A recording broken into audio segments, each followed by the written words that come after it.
Hello everyone, and welcome to my third part of the Pixar Problems series, in which I am discussing some flaws that I feel Pixar has that people don't often talk about.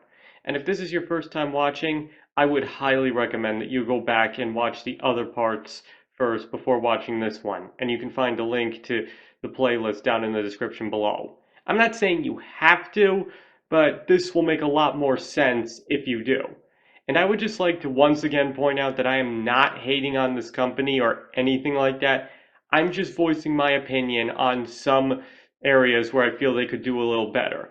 Now, spoilers for any and all Disney or Pixar movies may abound, so watch at your own risk. Okay, before we begin, I'd like to start by asking a simple question. What do the evil queen from Snow White, Man from Bambi, the evil stepmother from Cinderella, Maleficent, Cruella de Vil, Shere Khan, Kaa, Ursula, Gaston, Jafar, Scar, Judge Claude Frollo, and Hades all have in common? The answer, as should be pretty obvious, is that they're all iconic Disney villains.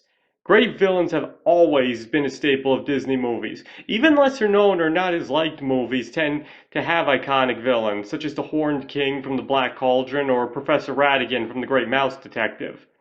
But recently, I've noticed a problem in this department, and I don't think I'm the only one who has either.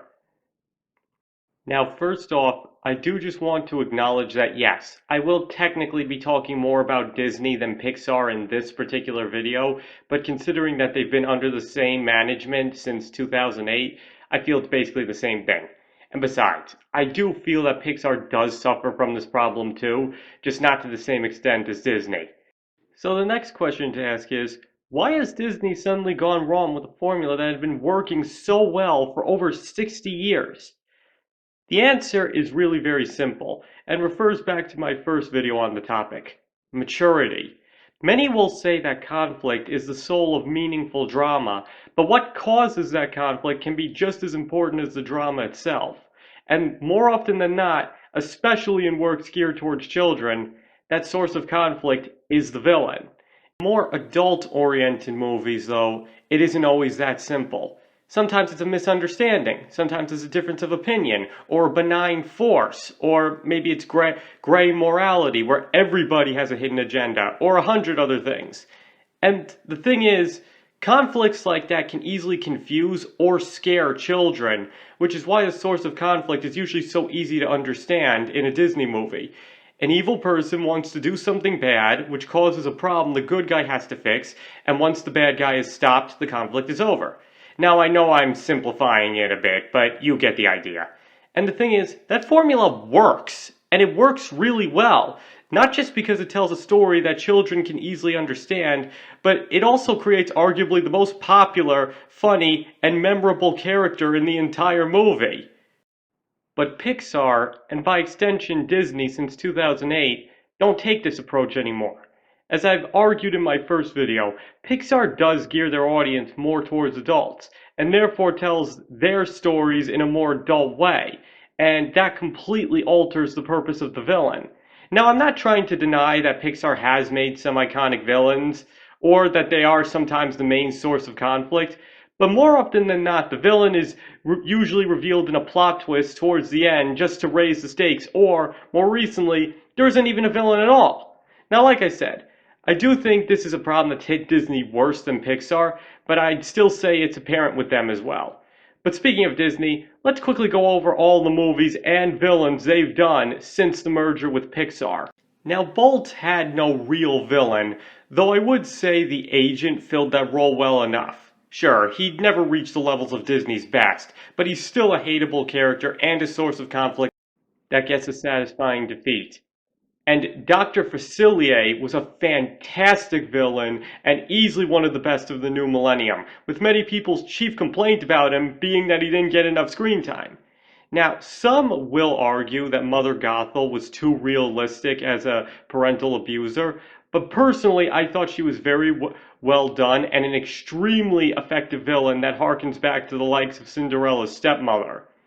Then we get to King Candy, who was funny, psychotic, smart, deranged, extremely dangerous, and easily deserves a spot among Disney's greatest villains ever, which is, admittedly, quite a large list, but still a huge honor. Unfortunately, though, it seems Disney just couldn't keep up after that. Now, personally, I feel Hans from Frozen was actually pretty good, but given the divisive nature of the movie, that's all I'll say here, and make a separate list for my feelings on that movie if you guys are interested. Then Big Hero 6 happened, and if you ask me, this is where it all goes down the drain. First off, Disney pulls off a plot twist involving the villain for a third time, only this time they weren't fooling anybody. Second, as many people have complained, Professor Callahan is really not a sympathetic character. Now, it's one thing to want arguably justified revenge on one person, but it's another thing entirely to steal somebody else's revolutionary technology for your own selfish desires, endanger the lives of hundreds of innocent people, try to kill a group of teenagers, most of whom you know for discovering you, commit murder by proxy, and then have the gall to not only demand Hero gives him back the mask, controlling the invention he'd stolen from him, but then tells him right to his face that his brother's death was his own fault. And yes, he might be right about that, but it also makes him look like a huge hypocrite because he won't own up to the fact that he did exactly what he accused another person of doing. And if you want to argue that he said that to clear his own conscience, the thing is, that's never shown within the movie, and it's the writer's job, if they want a character to be sympathetic, to make you feel sorry for them, not the audience to construe their own reasons as to why he might say or do something. But yet, the narrative does want you to feel sorry for him because of the accident involving his daughter, but he's only ever sympathetic in any way because of that backstory, and like I just said, when he's on screen, he shows no redeeming qualities because of the lengths he goes to, and he won't own up to his own mistakes. Let me just say, you know the movie's doing something wrong when you would honestly not mind seeing the hero kill the villain in cold blood, especially in a Disney movie. Because after everything Callahan did, I would argue that if Baymax had killed him, it would have been justified, if maybe not the morally right thing to do. Either way, they were obviously going for the cycle of revenge moral, but if you ask me, stories like that have to be very carefully done, and definitely shouldn't have 100 other reasons as to why the hero would be justified in killing the villain. Honestly, as Lotso from Toy Story 3 shows, just because the villain has a tragic backstory, that doesn't automatically mean that they're good people at heart or they can be redeemed, which is something that Disney probably should have kept in mind. You know, that's honestly another thing I've never understood, is this push for more complex villains. If you ask me, the best villains are just evil for the sake of it, or just don't care that what they're doing is evil. I mean, yeah, some of the best villains ever were complex ones, but I feel those are the exception, not the rule. I just miss the days where the villain was simply the guy you enjoyed watching until he finally gets what's coming to him. But I'm getting a little off topic here. Now I'm gonna skip a little ahead on the Disney timeline, since after that they're either all twist villains or there is no villain until Raya and the Last Dragon. And honestly, I think they made the wrong move with the villain. The original plan for Narami, and please forgive me if I'm pronouncing that wrong, it's been a long time since I've seen that movie, was for her to be controlling the Drun and being a stray villain. And not only do I think that would have made her a better character, but I also think that would have made the movie as a whole much better. Honestly, that's the type of movie I not only would have wanted to see, but might have actually been rather excited to. But instead, they decided to go for the sympathetic angle again, and if you ask me, once again, they completely failed at it. Okay, I could go further, but I'm going to stop myself right there. I don't want to go on another rant. And even though I'm talking about Disney here, I do want to bring up Luca quickly, since that actually does have a quote-unquote real villain that's not revealed through a plot twist. However, he's such a minor villain that I frankly can't even remember his name. Now, like I said before, I did actually like Luca, but I did feel that the villain was very underwhelming. He has no bearing on the conflict except to raise the stakes at the climax. Otherwise, he's really no different than your average bully. Even his defeat is rather tame and simple compared to Disney or Pixar's best, and almost feels more like he's a parody or deconstruction of a Disney villain rather than actually one in his own right. Look, you're free to like or enjoy him if you want. I'll freely admit that he's far from the worst villain they've made in recent years. I just think they could have done a better job with him. And even though Encanto didn't have a villain in the traditional sense, I think it would have benefited from one. Though I'll get more into that when I do my review of the movie, but I still wanted to mention that here. Okay, so the point mostly comes down to the fact that Disney hasn't created a really great villain since King Candy, and really, the same mostly goes for Pixar as well, though, as I conceded before, they have managed to do it better than Disney.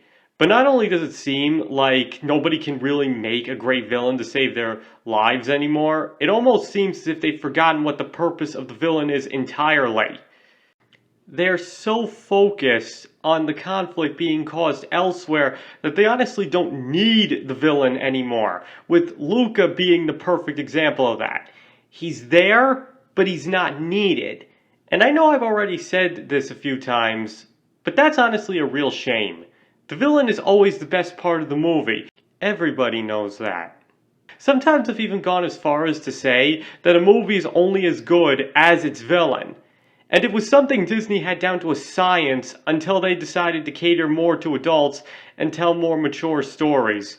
But all I can really say is, I still hold out hope that one day Disney will get their bearings back and we'll get another iconic villain that could rival even the greatest, like the evil stepmother or Scar. Okay, that pretty much wraps up this part. So what is your favorite Disney villain? Or do you think Disney is better off without them? Please feel free to discuss in the comments below. I hope you've all been enjoying this series, but if you feel you've had enough already, then that's perfectly okay. Either way, thank you all for watching, and I hope to see you all next time.